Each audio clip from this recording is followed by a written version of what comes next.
Hello and welcome back to Processing the Process, where we capture and discuss the technical, psychological, and contextual dynamics that shape the process of creating a work of art.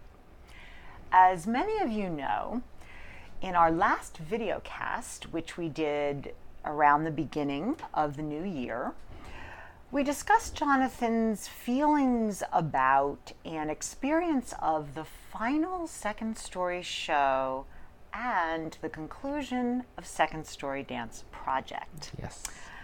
We also mentioned that Jonathan would be continuing with his other creative endeavors and that we would periodically keep you posted through Videocast about his process and progress in these arenas. So here we are, and today we'll focus on three main areas. First, Jonathan's album, World Run Red. I did say it right that time. You did. You did. That was excellent. Setting a Jose Limón piece called Some on the Purchase College BFA students for their spring concert. And ideas that he is considering with regard to choreographing and dancing with Mandy moving forward. But first, Jon, it's been 3 months, if you can believe it, since Second Story project concluded. Yeah. Will you share with us your feelings about this transition, which you started to talk about fresh out of the conclusion of the project in our last videocast, but now with the benefit of distance? Yeah. How do you feel about this transition? Well, I think it was definitely good to have a break. Like it was sort of maybe time for our next break anyway. So in that respect, it felt kind of natural to take a step away. And, you know, like anything, when things come to an end, you kind of don't necessarily realize that they're over kind of until later, you know. And what I miss about Second Story mostly is the regular camaraderie with Lori and Mandy. Right. I love you guys. And yeah, that's the thing I miss the most. You might think it would be the creative outlet, but I do have, I guess with my other creative outlets and with dance still being one of those in other ways, it's really the people that I'm missing. So the prospect of still continuing to work with Mandy is lovely, is really fun. And we've now had a couple rehearsals, just her and I, and those are going well. And we'll get to talking about that more. But just today, we were saying how much we missed Lorena. We love you, Lori. But I did get to see her socially recently, and she's doing well. Things are... you know, still moving and shaking in terms of her life, and she's got a lot going on. She's very busy, but she seemed very happy, and we, of course, were very happy to see each other. I'm sure. But yeah, I'm trying to think in terms of. I mean, I think we're also all sort of a little bit relieved that the pressures of Second Story aren't there. There were the joys of Second Story that we missed, but the pressures of having the kids in the space with us, it was very important to operate that way for a while. And now that it's sort of, we naturally don't need it anymore. It's kind of a relief, because when we do get together and create, it's just it's in the more old-fashioned way, and where there's, you know, adult focus going on in the studio, so things happen much more easily that way. So I think we're all feeling good about now moving forward. So Well, that feels good. Actually, that feels really good. And I sense that everyone feels the same, that we accomplished what we really wanted to do. Yeah. We did it in a way that was really groundbreaking, and we're able to share it with the creative community. So, I was delighted to be able to have the opportunity to analyze and study that process and bring it to our colleagues, and am happy with the work that was done and felt. I do have to say, it's also odd not having you in these rehearsals. we comment on that too. We're like, and where's Sherri? Oh gosh, why is she not here? Observing and throwing in her 2 cents and cheering us on, and so we miss you too. I think it was really a foursome, for sure, and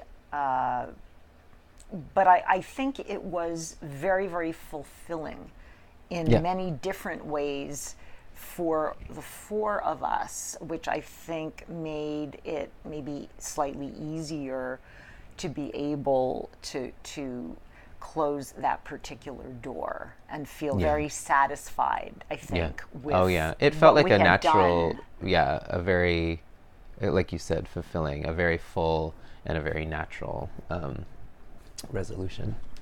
Exactly. And as I said earlier, for Mr. Riddell, it has been a very hectic time since then, believe it or not, because of, many factors, but most particularly all of the different creative endeavors he has been involved in. But interestingly, as Second Story concluded, Jon, I think you were looking forward to pursuing your other creative initiatives, thinking that the time that you had devoted to Second Story, you could now divert to these various endeavors, and all of which you were really, really excited about, and were really gung-ho about jumping right in. And it, of course, given contextual challenges, it didn't quite turn out that way, because during this period of time, Jonathan was struggling with various health issues all the way through. Yes. So can you tell us how that impacted you psychologically and emotionally, not to mention very literally in terms of what you were able to do with all of these different pursuits? Right. Well, basically, to sum up, what happened is between or among my 2 kids and I, and also Rhonda, my wife, we just got one cold, one sickness, one stomach bug after the other. I was actually ill from November, right? So our Second Story performance with the Steffi Nossen Foundation, I was already sick then, I think, and so November, December, January, and finally in February is when I got better. So I was sick for 4 months. I've never experienced that before in my life, and here I was trying to be a full-time daddy and accomplish all of these creative goals. And it was just a lesson in surrender and going with God and just, oh my goodness. Okay, well, this is it. It became, it did become daunting, especially like by month 3 when I was like, is this really my life? Like, is this just a new norm that I need to accept? And it was like, one of those colds that just weighs you down, and I never had full energy. So again, I'm trying to do everything and be loving to my children and positive and creative in my art, goodness. like in a moving way, when I was feeling, all of just the drudgery. So that made it hard. And finally, I finally got the right type of cold where I could treat it with antibiotics, and that just killed everything, finally. But then a few weeks later, my whole family got the stomach flu. So, it just... And so it continues. But now we're all healthy. Knock on wood. And we're able to move forward. And I feel great. And I'm doing a lot of stuff, and I'm proud of all of it. So that's nice. Indeed. And as you were speaking, I was thinking still how much Jon was able to accomplish artistically, even through this difficult health period. So imagine what we're going to see from you moving forward. Wow. Yeah. I expect fireworks, but... Well, just to piggyback off of that comment, I really think that, I've just come also to realize that whenever I am down in the dumps, it's going to be my art that makes me feel better, that gives me hope, and that gives me just something wonderful to think about, even if it just, even if I'm at a point where I can never get my energy up, it's like, right, at least I'm getting something moving, something done in my art and in my creativity, and so that becomes like, the carrot, or that becomes the light at the end of the tunnel. Well, that's the piece that has always fed you, and that you have always needed to ensure is a part of your life, no matter what the external circumstances are. Yep. And you, I think, you've been quite diligent about ensuring that that is the case. So, in thinking about all that Jon has done, I thought we'd begin with his music. And you'll see just how much Jon's been accomplishing in this period of time. But let's go back a bit to our last videocast, in which we explained that Jonathan had just written and recorded another song that he felt would flesh out the narrative arc of his album World Run Red. But he wasn't sure at that time, I know it feels like a long time ago, but at that point he wasn't sure whether, in fact, he would actually add it to World Run Red or possibly use it to kick off an album that would complement World Run Red, and sort of continue the story in a different direction. So we kind of left off with that question mark. And since then, here is a list of what's been going on music-wise. So not only did we have another song that potentially was going to be added to the album, but Jon wrote and recorded a second song. So now we had two new songs, and ultimately you did decide to include them both on the album. Can you tell us a bit about them, why you ultimately decided they were appropriate for the album? And he's actually stuck with it this time. So yes, they're officially they're officially there. There's no going back. Exactly. Gosh. Okay. Yeah. So have we talked about the first one before, the Creeper Man? Have we fleshed that one out before on a previous episode? Maybe not. I don't know how much it was fleshed out. Okay. But perhaps a little overview would be helpful as a reminder anyway. Sure. So I wrote a song called The Creeper Man, which is delightfully macabre, as I like things to be. It has a subtitle called Nobody Nobody. And it's really the sort of it's a metaphor for a lot of depression and anxiety that I particularly faced over the past few years, and have come to grips with. But I feel like I've talked about this a little bit before, but those feelings started to have a physical manifestation with me when they were particularly acute, and it felt like sort of a darkness coming over my brain, over my mind, and almost like finger-like tendrils coming over my mind. It was horrific. It's not fun, and I have lots of things I do now to keep those feelings from returning. Good things, healthy things, positive things. But this song is very much about that. So in many ways, it's very scary and naked for me to reveal that and to talk about that and to sing about it. But I sort of used this notion of a boogeyman coming as to express what it feels like now,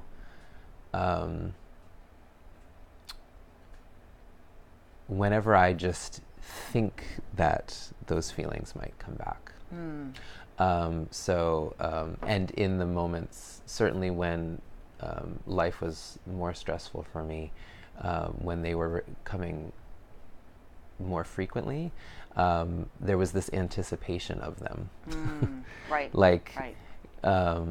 And so the song's really about sort of anticipating this sense coming over me, which is very strange because one might think, well, if you know it's coming, can't you do something to stop it? And well, yes and no.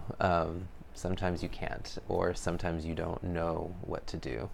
And there was certainly a time in my life where I didn't know what to do, and I would just sort of have to bear down and say, this is just going to be a bad day, and I kind of have to let it happen. So I wrote a song about it, and in that song, I sort of describe each verse as sort of a description of kind of a different metaphorical state of mind, or a scenario that kind of talks about, in one scenario, I'm bound and tied up and constricted, and then the chorus is, and the creeper man is coming, and then in the next verse, I talk about being alone adrift in the ocean, and I describe that, and then the chorus comes, and the creeper man is coming, and then in the third verse, I talk about being alone, sort of metaphorically alone, in a crowded bar, but sitting by myself, and even though there's tons of people around, I still feel that isolation, and the creeper man is coming. So it's kind of a nightmare of a song, but it's got a great beat. It's got an awesome groove and this cool electric synth flying over top, and it's just this lovely little like bossa nova that you can kind of swoon to. So the song is very cool. It's a very yes. danceable, and if you're into sort of kind of goth rock stuff, and you find that kind of mood very tantalizing, it's a wonderfully tantalizing song. So the music has all this great sensuality, and it's almost it almost feels like an escape. I remember when you first heard it, you were like, I'm in the tropics, and so it has that, and it's I think it's this wonderful juxtaposition, because here is this notion of escape, this feeling of escape, and yet the lyrics are talking about being trapped and alone and scared and confined. So perhaps there's the longing to escape, or you're going so inward that your whole world is just swirling in this ambiance. And so anyway, that's my quick description. I think the description was longer than the song itself.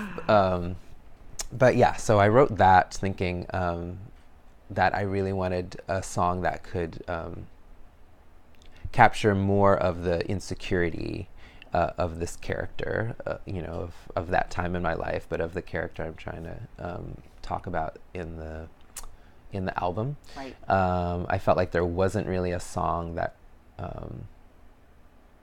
so specifically targeted that insecurity and that fear. I don't think there was a song that really targeted fear, and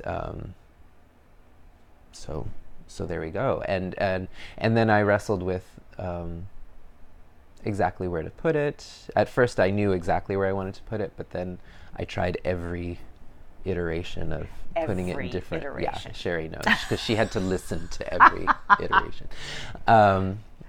And as I was still tinkering around with all those song orders, I think I finally realized too, like, what's missing? Another song. Easy fix, of course. Easy fix. Oh, I'll just write another one. But I did, and I did it without the commitment that, like, oh, this song had to be there. Like you said, it was like, well, I'm going to write it, and we'll see if it's the right song. We'll see if it fits in. And I was truly, pretty darn happy with the album as it was. So, yeah. Excuse me. So I thought, well, go for it, try it, and then if it doesn't work, it doesn't work, or you use it for something else. Right. But that song, this next song, is called A Pretty Mind, and it also has a subtitle, I Thought I Was Better. And what inspired it was, again, this sort of thought that the album could use a song that expressed this idea that this person's trying to change. Sometimes they're forced into it. Sometimes they take the leap themselves. But they have to sort of keep evolving because these changes aren't quite working for them, or they haven't gotten yet to where they want to be. And how frustrating that can be, and how that's its own scary situation, because you're like, hey, look, I'm putting in the work. I'm open to changing myself, to healing, to trying new things that might be better for me. But man, nothing's working, and so am I way more broken than I thought? So yeah, and I just had the expression, I thought I was better, like, kept coming up, and I've felt that way. I've felt like, man, over these years, I keep trying to do the right thing. I'm trying to do right by my family. I'm trying to do right for myself. I'm trying to do right for my career. I'm trying to do right for my friends, and I just kept feeling like I was coming up short. And it's like, what? I thought I was better. Like, but I fixed this, right? Anyway, so I wrote a song about it. And in that song, let's see, I do have a kind of a structure for it also. So in the first verse, I say I had a pretty mind, but I had an ugly heart. Is that right? I had a pretty mind, but I had an ugly... Yes. I had to change the tide before I broke apart, so setting up the conflict. And then I try things. I try going to a medical doctor. I try going to a psychological doctor. I try going to group therapies. I try just taking breaks from things, and I list a few things that I try. But after everything I try, I say I thought I was better. I thought I was better. But then the next verse comes, and in that one I talk more about relationships, and I sort of describe a fictional breakup, because my wife and I are still going strong, no worries there, but reflecting back on other breakups I've had, certainly. But then this notion that, it then affects your relationships. And so I say, we had a pretty life, but we had an ugly love. And eventually sort of describe how the arguments start to take over. And but I tried to keep us. I tried to stay. I made a promise. I thought I was better. But even, again, after all of those things, trying to make the relationship work, it falls apart. And then finally in the third verse, I sort of just describe the frustration of kind of just looking at your own unhappiness and identifying with having to just hide away from it. And what do I say in that verse? There's Trying to remember. Yeah, we had I had a. Anyway, it doesn't matter. I don't remember the lyrics right now, but if I started singing it from the beginning, I'd take you there. But again, it's using the pretty and the ugly to talk about now my own soul and how I'm viewing my own soul. And eventually I just kind of crawl into a hole and just want to fester and decay there. But I wind up going into a dream where I fantasize about heaven and how beautiful it is. But then I realize that, it's a pretty heaven, but the angels have ugly faces just like I do. And so even in heaven, we're all going to face this ugliness. And so it's interesting because I think the character, by the end of the song, kind of embraces the fact that he may never be better, but maybe there's no better to truly be. That everybody has their ugliness, and you might fantasize about a beautiful time and a place in the future where you no longer have it, but it may always be there, and that's not well, I don't know. I believe that it's not a horrible thing. I think it's actually just changing your perception on what ugly really is. But I think the guy in the song is still questioning that. I think he's still like, right, fuck, like, damn it. This is R-rated. Yeah, this is the R-rated version. Okay. Yeah. And again, it's interesting, pretty, ugly, the juxtaposition of those two words and concepts also again reminds me of the interesting juxtaposition. I just remember I have a pretty face, but I have an ugly soul. That's what I was thinking of. Anyway, go on. That was Sorry. it. Yes.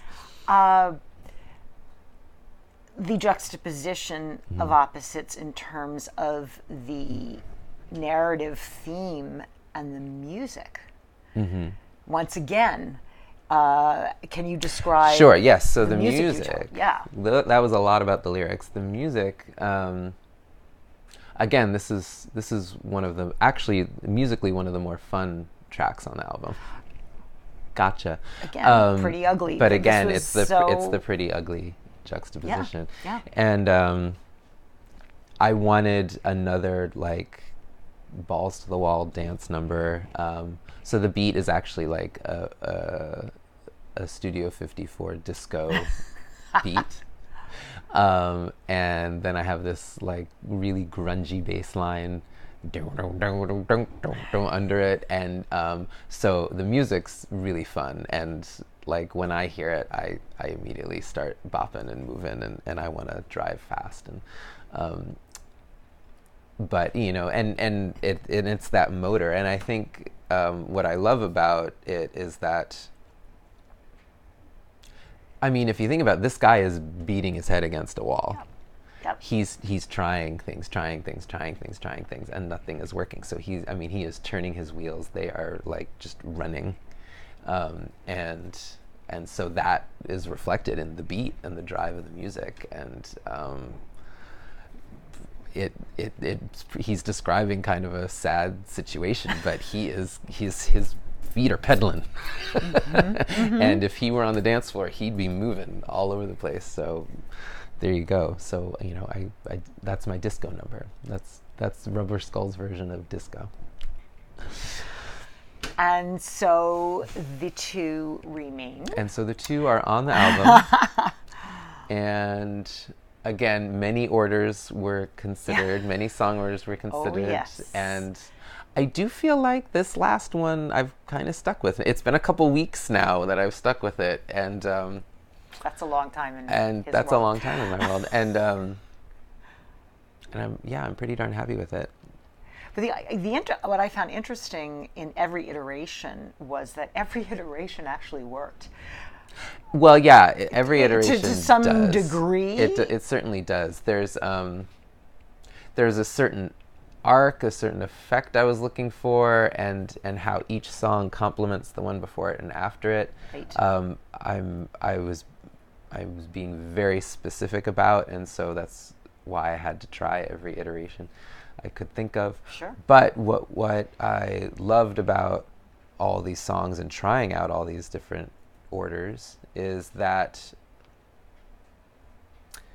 each song has its own sort of genre to it, or nod to different genres. So there's nothing repetitive. No one song sounds like the other. Mm-hmm, mm-hmm. And so that's bodes well when if you were to just shuffle the songs, going from one to the next to the next to the next, each one sounds good. They complement each other. There's enough similarities in the sound.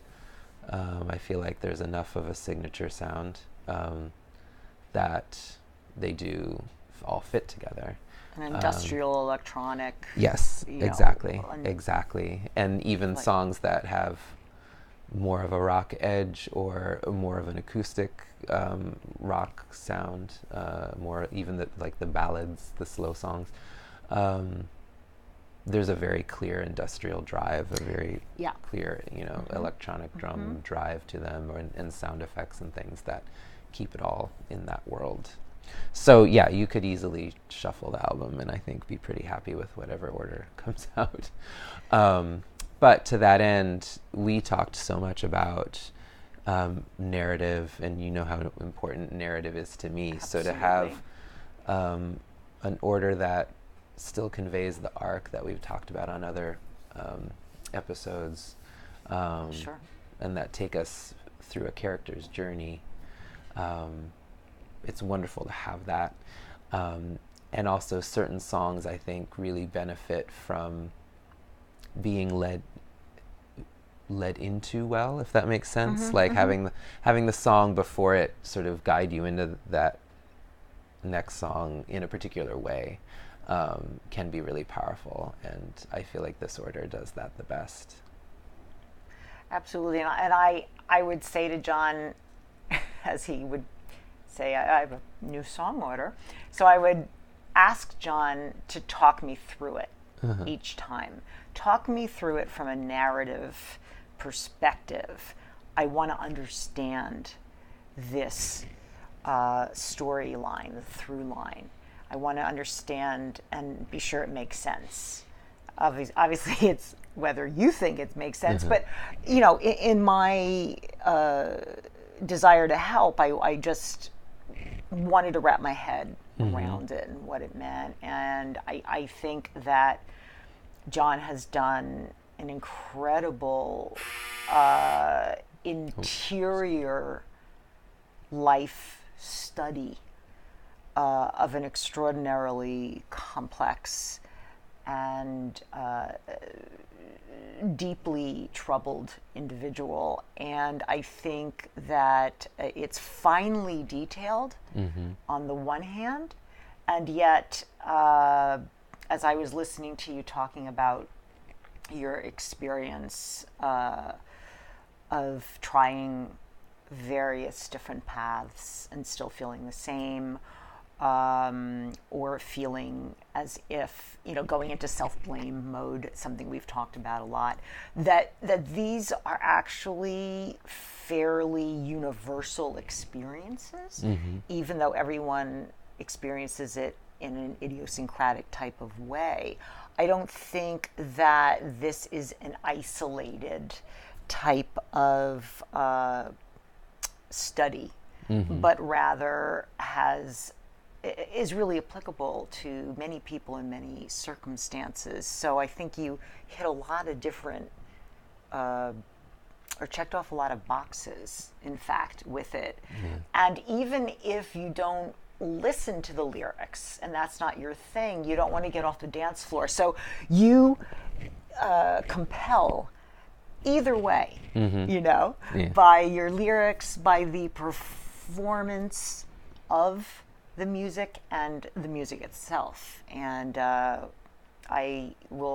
think, back this statement up in a little while when we tell you about something very special that occurred. But in addition to playing with the song order, you wound up remixing a couple of songs as well. So I don't know if your feeling is this the sort of, God, you could keep tweaking your art forever. Oh, I could. thing. I could. And not just you personally, but artists. I have to imagine. Yeah, I have to imagine every artist goes through this. I mean, I don't know. I have heard some people say, I love my work. It's done. That's it. But I don't know. I think it's also part of the nature of how I want to say my brain works, and I think most artists' brain works. I mean, you're constantly looking at the potential of things, and how to make things blossom, how to edit them, how to deconstruct them. So I don't know.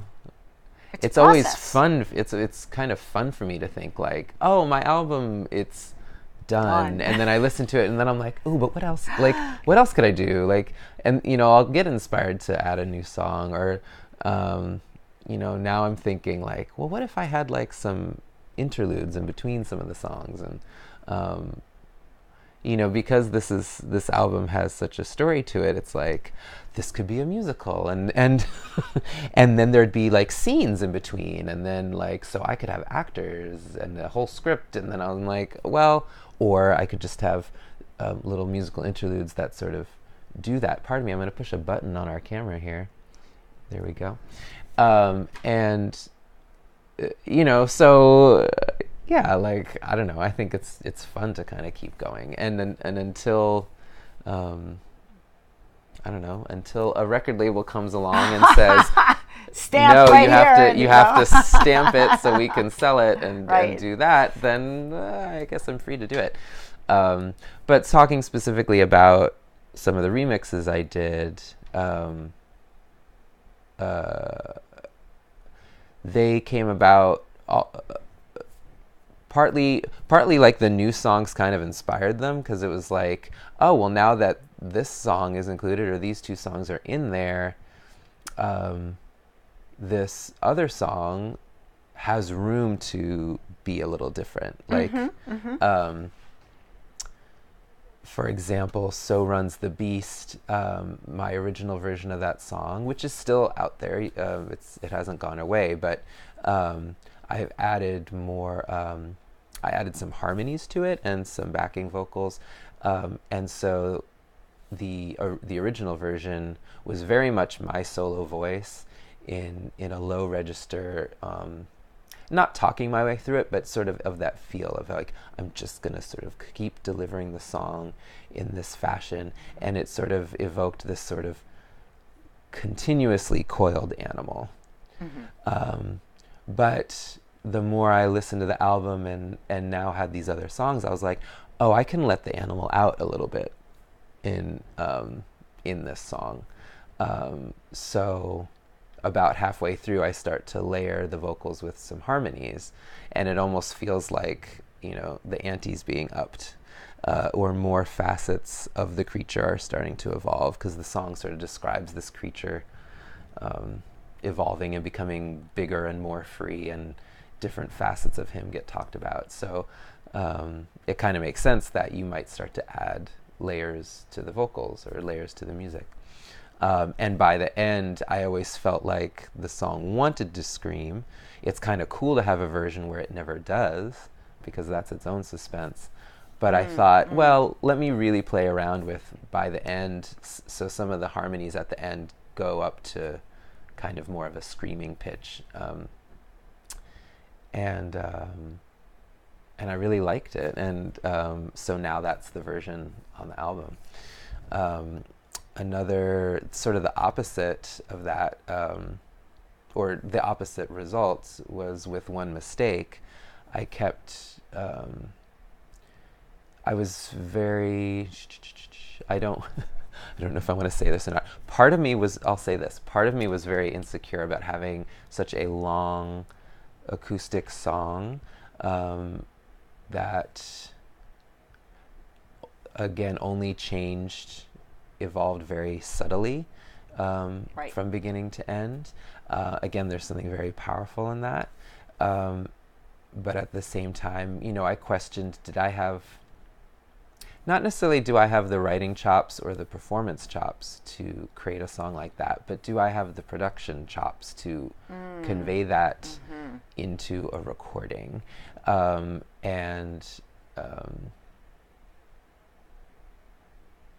So I was always second guessing that choice, and I started to discover, similarly to Beast, I can add harmonies to it, and I played a lot with adding them in different ways. Some very big, like really bold voices coming in that felt, okay, well now I've taken it away from this very intimate, soulful song if I suddenly add all of these voices.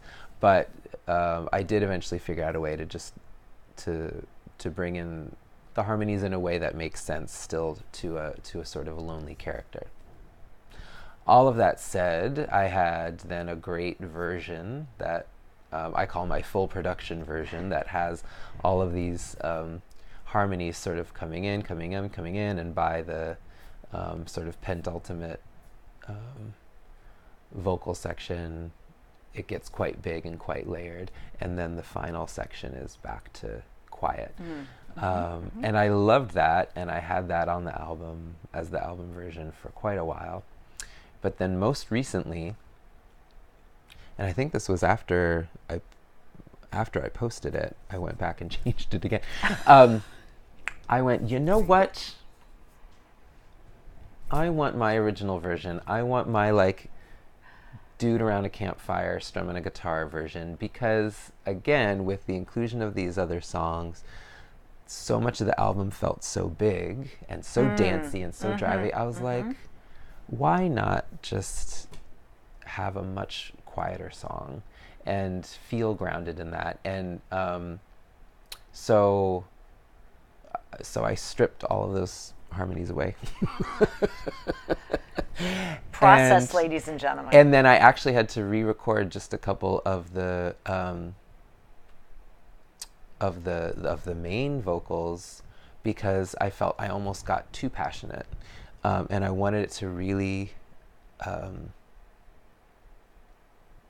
be a sort of much more sad, reflective song.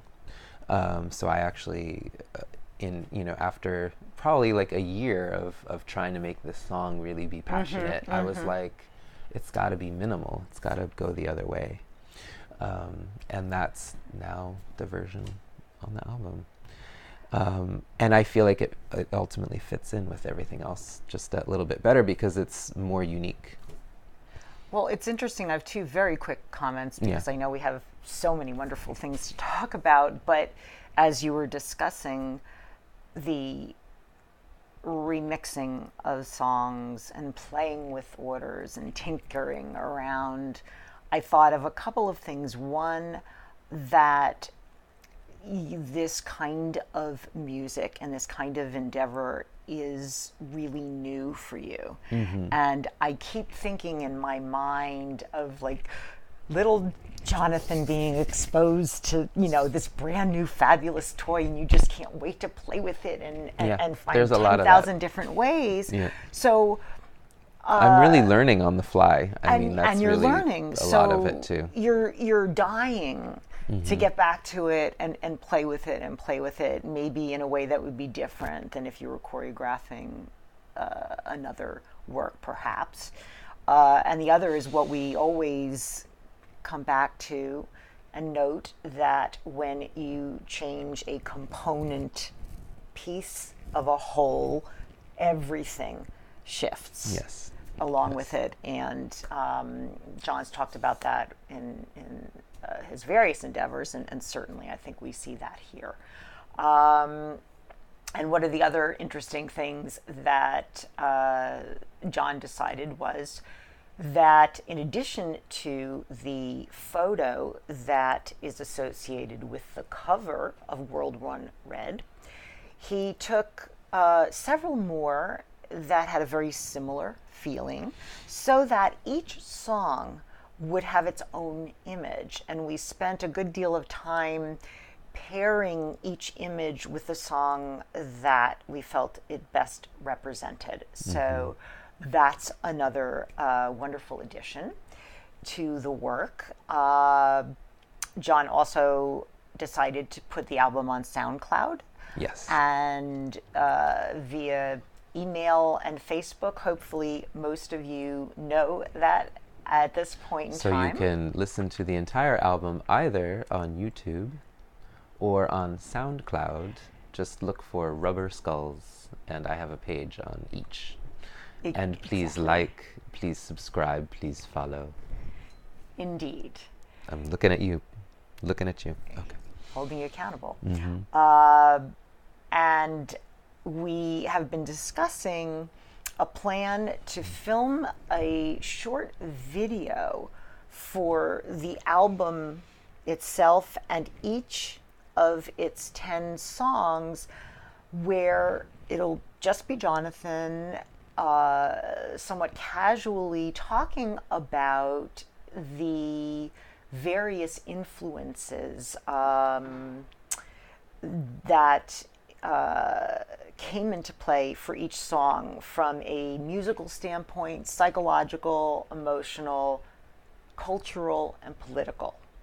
So we will be filming that and sending them to you one at a time, so you can become a little bit more intimately familiar with each work from the artist's perspective. So that's an exciting project that we're about to begin. And finally, perhaps most exciting of all, just if nothing else because it just happened, Yes. In accordance with Jonathan's desire to perform his music live, he participated in his first open mic night at Lucy's in Pleasantville on March 25th. So I have a couple of questions for you, Jon, that I think all of us were wondering, or certainly would wonder when you're really doing this for the first time. And the first question, of course, is why?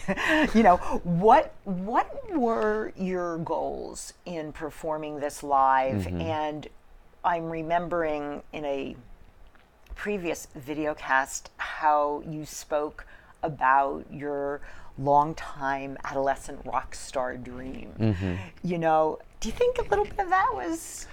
Yes, absolutely. This would certainly, at its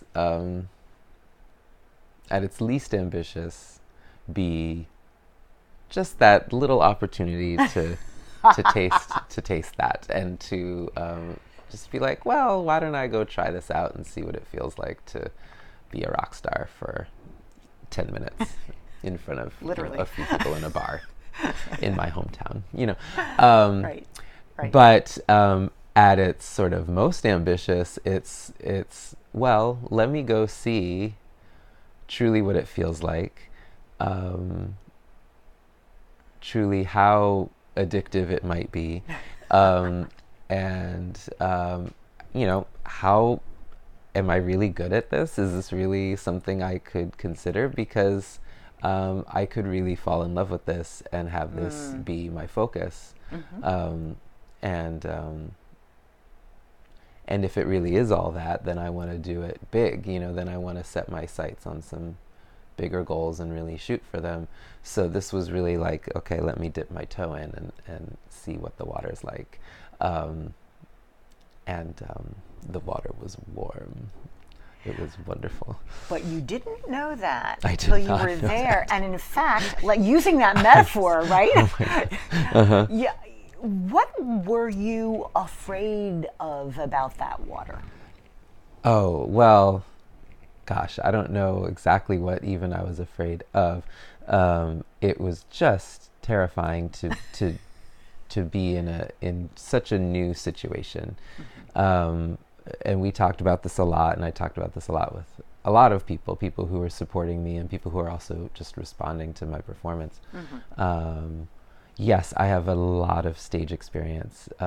Yes, I have toured the world performing. So I have all of that behind me. I have a lot of physical discipline. I have a lot of creative discipline already behind me. So that's great, and that did give me a little comfort, and but it in no way prevented me from being any less nervous. And not just nerves to get up on the stage again, but I mean really nerves to do something that was so different.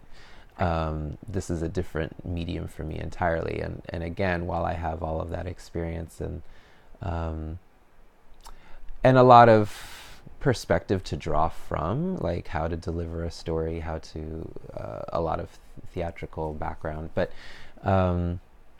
suddenly I have to sing, I have to use my voice, I have to hit, the right pitches and notes, and I have to remember the words and get those words out, and all my songs have kind of a lot of words to them. Yeah. And they're very specific, and I don't just go ooh baby ooh, like there are a couple tracks, excuse me, I'm gonna hit this button one more time.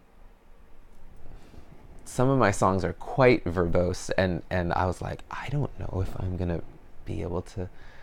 That part of my brain is just not engaged anymore. Like not since high school I've had to memorize like a script or anything like that and just deliver it. So I was very scared about that. I was indeed scared about like hitting notes in front of people. I knew I could do it in my shower and in my basement, but I didn't know what it would be like to face an audience with only like a microphone between me and them again, at all. Right. And to not have full body choreography to live in, but it's just my words and my voice. And now that you did it, and now that I did it, what do you think? It was really awesome. I loved it so much. I had such a good time. I really had an out of body experience. Wow. And it was so interesting because, I also, like, I set up the playlist because the music is electronic.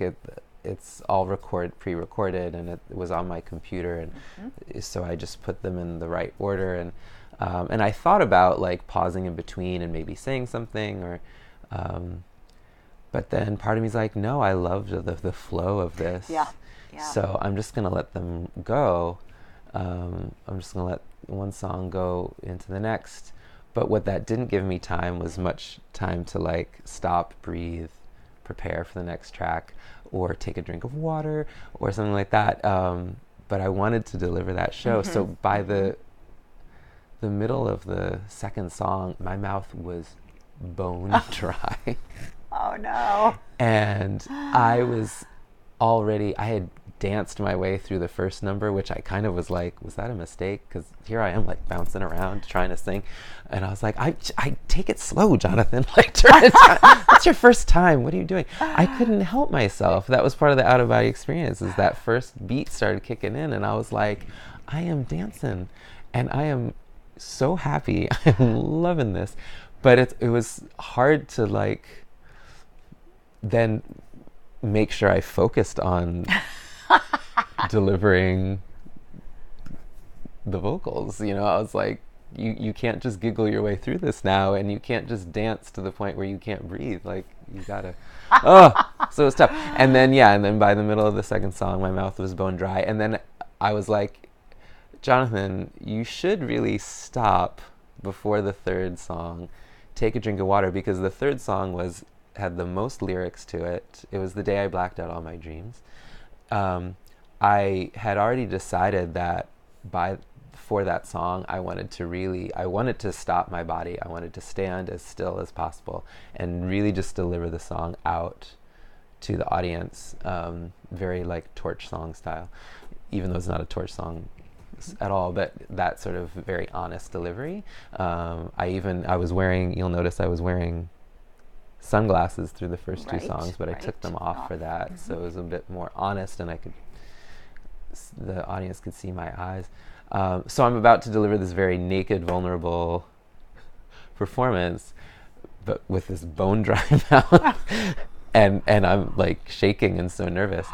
But I just let it roll, and I was like, you know what, you're gonna be fine. Like, I really just, like, again, surrendered to the universe and was like, you're gonna be fine. And I did, and man, that having to sing that song with all of those previous emotions, and really finally getting to sing that song in front of people, I'm getting emotional right now thinking about it. That song is so vulnerable for me. It's the most vulnerable.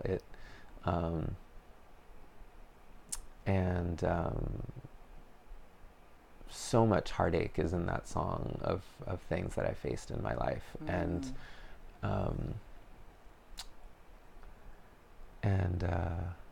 I got really emotional and delivering it, and again, in a way, it was kind of comforting, because all I then kept telling myself was, "Cool, like you are there, like." You don't have to hunt for it. You don't have to dig deep for this feeling.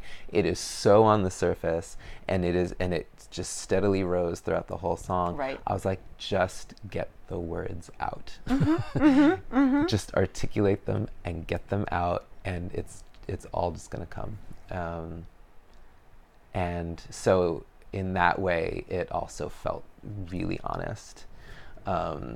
So it felt great, and it really was like, well, and then if they scream hooray or if they boo me off the stage, like, I don't care, because I just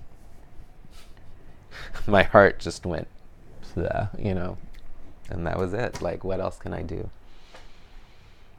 You know what he can do and will do? Mark my words, if you're a betting person, he will do it again. I'm going to do it again. Yeah. I knew it! Yay! But of course, in the midst of all of this unbelievably exciting music, bursts of creativity, dance is still in the picture, as you said, even though Second Story is not. And I thought we'd briefly take you through a couple of the new ways that Jon is involved in his perhaps most familiar genre. He'll be setting a Limón piece, as I mentioned earlier, called Psalm, on the BFA students at Purchase for their spring concert.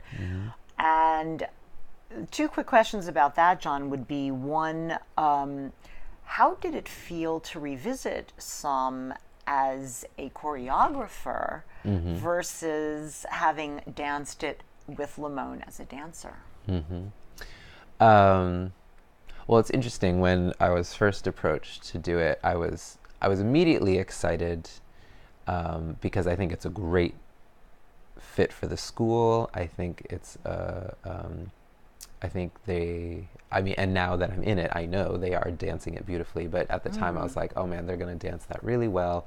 It's an opportunity for the piece to be done in a very big way with a large cast, and Purchase is presenting it with live music in conjunction with their student orchestra and student choir. And so which doesn't happen very often. And so the fact that it was all coming together for one of my just all-time favorite pieces. Wow. I mean, really, this is a masterpiece, and it's so unique and so special, and it's so unique and special in my heart. I was like, wow, that's going to be awesome. So how I couldn't not be a part of it, but also part of me was torn because it's like, look, I used to stage Limon's works a lot, both when I was in the company and shortly thereafter. But then the more I focused on my own things, I started to do it less. And really when I was trying to develop my voice as a choreographer, I didn't want to be so in touch with Limon's works anymore because, I was really trying to find my own voice and my own way. Right. Now that I'm more secure in that, I'm really enjoying revisiting this work because I can sort of embrace what I still relate, what about it I still relate to, and what about Limon's work I want to be a part of me, what I really enjoy and want to perpetuate. So that's very interesting. But I didn't necessarily know that going into this project. I was still a little nervous, like, oh, might this be a little painful to revisit? It's a role where not only do I love the piece, but the piece has this incredible ensemble work, and most of the piece is this incredible ensemble work where all these gorgeous formations that are so unexpected and that create incredible effects. It's not just neat, it's and interesting. It's like, wow, that's moving to see, to just see people moving in this way. But then there's also this solo figure that comes in and out, and his while they are very structured and architectural, he is very much like a naked soul, and he's he's pouring his heart out in a very emotional, theatrical way. And that's a role I danced for many years. So, I was like, gosh, how is it going to feel? Like, I was kind of nervous that it might be painful, that it might be disappointing, or like I have such high standards for it and such overwhelming feelings about it, and then if that doesn't get met, am I going to kind of be bummed?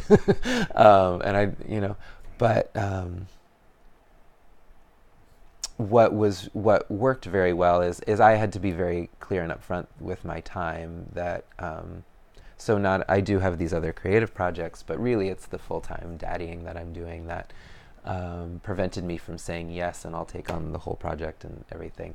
I really had to say, well, I can assist, I'd love to help, but really there needs to be someone else that can do the bulk of the reconstruction. But immediately the director was great with that. In fact, the Limón company recommended that someone come in and focus on the ensemble work and have me come in and focus on the solo role, because it turns out I'm actually one of the few people in the world who know it, which never really even occurred to me, but it's a piece that was created in the 60s. The original person that danced that role is no longer with us, and the piece had been revived a number of times, but only with the ensemble. And sometimes the solo figure is actually removed and it just becomes an abstract work. So it was revived a couple times, but without that role. And then it was revived a couple times with that role. But, it's, again, every time I mention it, it's like that's less and less times that role got danced. So that's fewer and fewer people who did it. And when it was brought back, when I danced it, it was myself and another gentleman cast in it. So all of a sudden I was like, wow, it's really kind of just he and I wow. that know this role. And now I'm imparting it onto 2 other dancers and 2 understudies at Purchase. And I said to them, either at the audition or early on in the process, I was like, I kind of explained that to them. I was like, you're one of a handful of people on this planet that know this part. And I don't know what to tell you about that, but there's something amazing about that. So just kind of take that on. And I hope you kind of can appreciate the tiniest bit what that means. So wow, so that is how we're proceeding. An incredible colleague of mine, I adore this woman. We danced together for years in the company, and she is phenomenal dancer. And her name is Kristen Foote, and she's the one staging the majority of the ensemble. And then when I'm there, I get to kind of look and give my 2 cents and kind of help. I don't want to say I help her out, sounds as if I know more than she does, but like she'll be like, do you remember this part, how that worked? And I'll be like, oh yeah, I think I do. So I'm helping her out that way. But my focus is really on setting that solo and any moments where the ensemble interacts with him. Well, that is so exciting, and we know you love working with the kids. I love. Anyway, yes, I call them the kids. I call them the kids. We've got an awesome group of kids. And again, when we performed the dance in the company, we were about 14 dancers. And we're sending them on 2 casts of 21. Oof. So there's 21 dancers on stage at any given time, and we have 2 casts, so the studio is always full. And I gotta tell you, we're almost done staging it, and then we'll have a few weeks of just rehearsing it, which is fantastic, and integrating the live music. Right. Oh, that's so stressful, but will be so beautiful. But the other day we ran, all the parts we knew, and I got chills in the studio. And it's not from perfection. There were big mistakes being made. People were crashing into each other, but the impact of the piece was there. The energy was there, and these kids were on fire, like, both in their dancing and all the funny little mishaps, like just trying to make it work. And but it was just so thrilling to be a part of. And I hope you all can come see it May 1st, 2nd, 3rd, and 4th at Purchase College. And how wonderful, now looking at a different part of the dance spectrum, thinking about, now that Second Story has concluded and Lorena is ensconced in her new business venture, Jon and Mandy have been contemplating how they would like to proceed, at least thinking out, say, about the next 18 months or so before Mandy starts her master's program and before Jon's second child goes to school full-time and may really change the equation for you in a lot of ways. But in the meantime, I know you've talked about how you're both sort of thinking about how you want to use the time. You both want to move, obviously. You're committing to each Wednesday, just as we had with Second Story. I know you said, Jon, that at least at first your inclination was to potentially work towards something larger, possibly continue your work on Sweet of Grief, maybe even choreograph to one or more of the songs on World Run Red. And we know that Mandy would like to continue to choreograph. She was bitten by the bug, certainly, with Second Story, and would like to continue to work on the piece that she created for Lorena to dance, as well as expand out from there. So I know you've just kind of started a couple of times, but so it was an interesting process getting back with Mandy, and I think we handled it really well. We both sort of were on the same page about how we wanted to handle it. The first time we got together, we really treated it as a conversation and a catch up, and kind of what were our wants and goals for going forward. So we talked about a lot of the things you just mentioned. Did anybody have any immediate pressing goals, or any longer term goals? And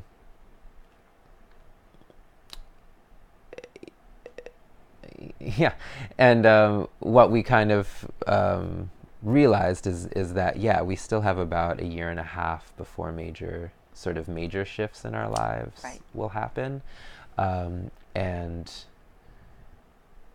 to that end, it's not really a time to delve into something huge. Like we're still, we still have a lot going on with our families and things like that. Sure. But we both really wanted to stay in touch with each other and with moving together. I considered, well, with these other ventures going on in my life, do I really want to dedicate the time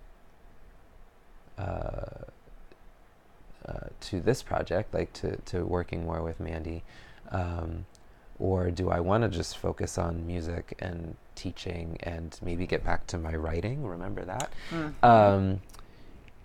But what I've also learned about myself is, and this is kind of sad, even when I don't want to dance, I have to dance physically in order to maintain my body. I have to.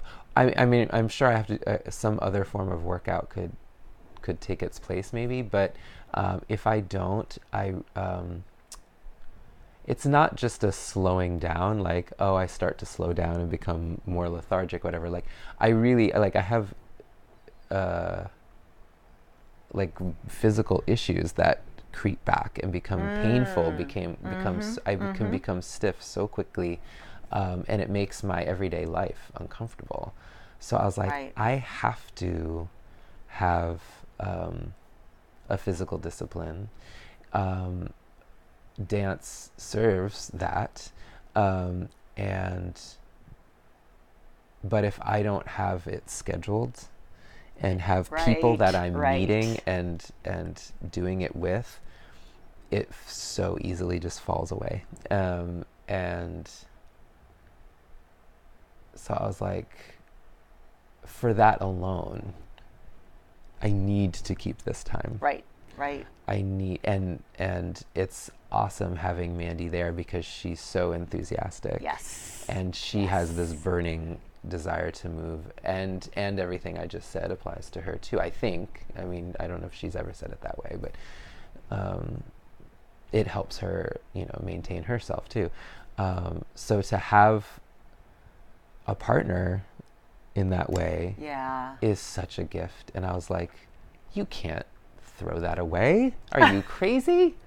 This is a life vest. I mean, or this is a lifesaver being thrown to you, right? Exactly. Like, my God. So yeah, I was like, yes, great. And then wonderful, like, she's this beautiful dancer. I get to make work on her. Like, again, gift. Wow. So what we've decided is we're gonna just keep in the small manner of things.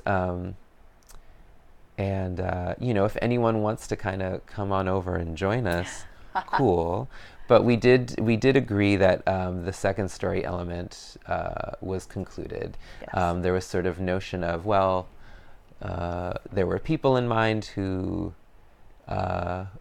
were dancer parents and sort of mentioned interest in joining us in that capacity, and there were other people we could think of that if we wanted more people to come in with their kids and do that whole creating while caregiving thing, we could. But we were like, even if it means it's just her and I for a long time, let's just keep it at that, because we're concluding that chapter of our lives, and our kids have grown enough and have moved on that we can do that. So right now it's I am continuing with a solo that I started last year and never finished.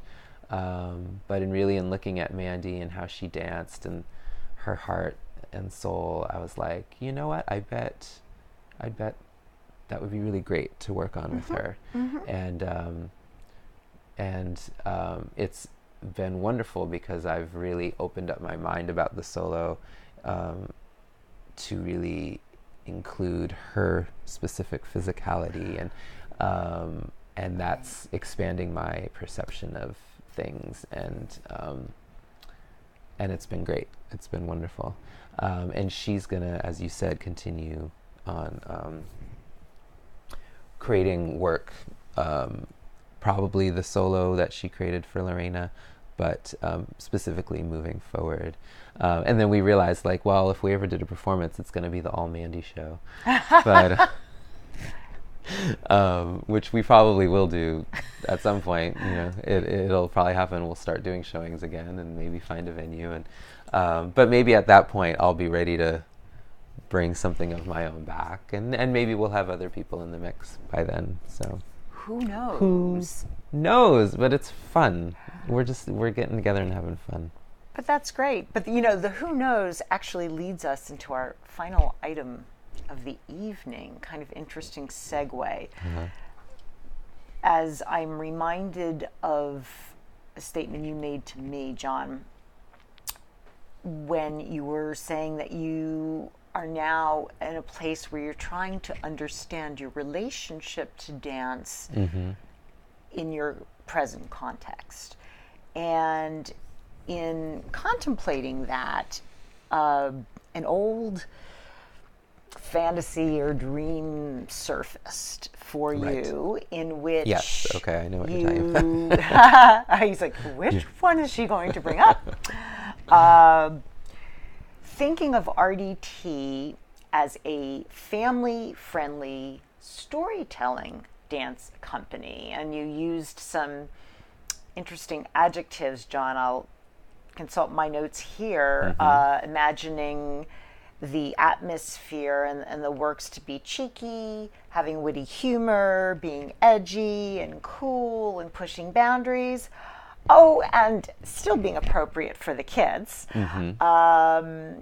Imagining storytelling through movement, but potentially adding in a singing and speaking component where who knows if it might even evolve into some kind of like quasi-musical. And then to top it off, thinking, oh, wouldn't it be neat to work with my brother, who's a college theater professor and I think head of his department, and a theater director. And a theater director, and my nephew, who's a comedian and comedic writer, and so it's sort of a family enterprise. So, and I saw Jonathan, as I've seen many times. And my niece is a dancer and an actress and a singer. Exactly. And you know, the idea is spinning and expanding, and you know, who knows? Who knows? But you know, that's longer term, of course, as you've spoken. But we also know with Jon that what he thinks might be longer term could start creeping in a little bit earlier. Who knows? But we certainly will or intend to keep you up to date with all of these interesting creative endeavors, certainly not as frequently as we used to, but you know, periodically, where we can special episodes where, you know, certainly I can continue my portrait of an artist, and we can talk about, I think it's a 7-year through line we have now, Jon. Really? I believe 6 or 7. I should know this, but through many different... You're not getting an itch, right? You're not going to leave me? I'm not leaving you. Through many platforms and iterations, it has been an absolute pleasure for me, and unbelievably fascinating and illuminating to be able to really understand process in a way I never did before, and to share it with the creative community. So I'm committed to continue to do it. The way in which I do it perhaps may change somewhat as the frequency is, but for now, I'm going to keep you posted on what my dear friend is doing and how he experiences all of this. So Jon, thank you as always. Well, and thank you, Sherri. It is equally rewarding for me to be a part of this process with you. Well, and for us to be able to share it with you. So we're all in it together. It really feels like a truly, truly special collaboration. So thank you for being a part of it. Yes, thank you, everyone. And have a good evening.